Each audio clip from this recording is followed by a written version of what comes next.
ఇంట్లో అడుగుతుంటారండి మీ అబ్బాయి గానీ, మీ సినిమాలు చూసినప్పుడు దాని గురించి మాట్లాడుకోవడం గానీ, డిస్కషన్ చేయడం గానీ ఏమైనా జరుగుతుంటదా? ఇప్పుడే కదా చేసింది. మా అబ్బాయి చిన్నప్పుడు అప్పటికి చిన్నాడు కదా! అవును. మీ పాత సినిమాలు ఏవో పాత సినిమాలు చూస్తుంటారు. చూసినప్పుడు హీ ఫీల్స్ నైస్. మా నాన్న చేశారని ఇప్పుడు ఈ సినిమా అయితే చూశాడు. Is happy. చాలా బాగుందని హీస్ ఫీలింగ్.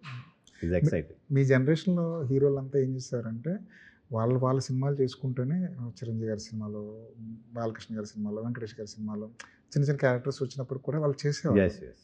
కానీ మీరెందుకు అలా కనపడలేదు అసల? అంటే ఇదే అట్లా ఎందుకంటే మంచి క్యారెక్టర్స్ ఉంటేనే నాకు ఇంట్రెస్ట్ ఉంటుంది. అలాంటి ఆపర్చునిటీస్ ఏమైనా వచ్చినాయి అప్పట్లో? అప్పుడులో రాలా. హ్మ్.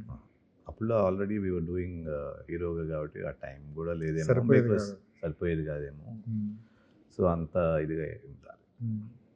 ఎప్పుడైనా ఒక సినిమా హిట్ టు ఫ్లాప్ అనేది మిమ్మల్ని బాగా ఎఫెక్ట్ చేసిన సందర్భాలు ఏమున్నాయి?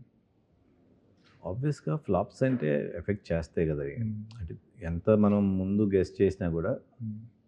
హోప్ ఉంటుంది కదా, అట్లీస్ట్ డైరెక్టర్దో ప్రొడ్యూసర్దో వాళ్ళ నమ్మకమైన అవ్వాలనేది. అవును. సో అప్పుడు డిసప్పాయింటింగ్ అని ఉండేది. బట్ బాగా ఎక్కువ డిసప్పాయింట్ అయ్యే సినిమా ఏంటండి? అంత ఒక సినిమా నేను లేదు. ఆహా. అంత హోప్స్ పెట్టేసుకుని ఒక సినిమా మీదే అంత ఎప్పుడు అనుకోలేదు. Every movie is same. మన పని మనం చేయటం, హ్మ్. దాంట్లో ఏదైనా హోప్ఫుల్గా ఉంటే ఇదే. ఇప్పుడు లైక్ నా ఊపిరి, హ్మ్. They was a hope. హ్మ్. అంతేగాని ఇది ఆడేస్తుంది అనే ఇది లేదు. హ్మ్. తెలిసిపోతుంది కదా ఆడియన్స్ అవును. రియాక్ట్ అవ్వాలి తప్పితే మనం ఎక్కువ ఇది చేయాలి. అవును. బాగా ఎక్సైట్‌మెంట్ ఫీల్ అయిన సినిమా అంటే బాగా ఆడిన సినిమా, మనం అనుకున్న దానికన్నా బాగా ఆడింది. మనసిచ్చుడు మనసు నేను అనుకోలే అంత ఆడుతుందని. మనసిచ్చుడు, స్నేహితుడు, యూత్‌ని ఒక ఊపు ఊపింది మనసు. పెళ్ళి కూడా అంత పెద్ద హిట్ అవుతుందని ఊహించలే. చాలా బాగుంది. కొంచెం ముందు నుంచే బాగుంది సినిమా అనేది అనిపించింది. అలాంటి రిజల్ట్ అది వచ్చింది. మీ క్యారెక్టర్ కూడా చాలా డిఫరెంట్గా ఉంటుంది. చాలా సైలెంట్‌గా. ఆ క్యారెక్టర్ బాగుందని ఐ థాట్ ఇది బాగుంటుంది, ఆడియన్స్ థ్రిల్ అవుతారని. సో అట్లా ఈవీవి గారితో తర్వాత మళ్ళీ చేశారు కదా? మా ఆవిడ మీద ఒట్టు చేశారు. ఆ రోజుల్లో ఈవీవి గారికి, కృష్ణారెడ్డి గారికి మంచి పోటీ ఉండేది కదా? కృష్ణారెడ్డి గారితో చేసే అవకాశం రాలేదు. అది కొంచెం మీ ఫిల్మోగ్రఫీ చేస్తుంటే వీళ్ళతో చేసిన వాళ్ళు, ఈయనతో చేసిన వాళ్ళు కృష్ణారెడ్డి గారితో రాలేదు.